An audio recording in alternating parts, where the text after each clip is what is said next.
I attended Mobile World Congress in Barcelona. It's a giant gathering of the tech industry focused heavily on mobile communication standards and mobile devices. We've heard estimates as high as 20 trillion intelligent connected devices within the next 20 years. All of those devices are going to be collecting data and need to send that data. That data will be transmitted heavily through 5G and future technologies. Companies today are already drowning in data, trying to figure out how do we handle all the data we have. And the emerging answer is AI. Thanks to AI and high-performance computing, we will be able to make better use of this data than ever in the past, and that will allow us to help people all over the planet.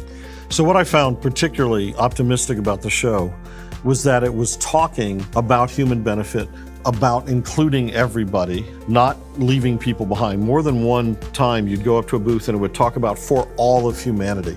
And traditionally, digital devices have been for the privileged part of us that have them and can afford them. At this show, it was very clear that companies are thinking about that. And I'm sure part of the motivation is commercial, because that's an audience that they will ultimately sell to, but it's also a moral imperative to lift up the whole planet. And this show had the most feel of that of anyone that I've been to. And I found that really invigorating. As we become more and more reliant on our devices, we rely on them for not just one thing. We rely on them for many, many different functions. That's why we need a set of tools in the experts that will focus on the AI aspect of the tools. One of the things that has driven the entire technology industry throughout its history is the idea that nothing's ever fast enough. Whenever somebody says, oh, this device is fast enough, this is plenty good for me, all that means is you haven't yet experienced the future. Like all new technologies, it arrives unevenly.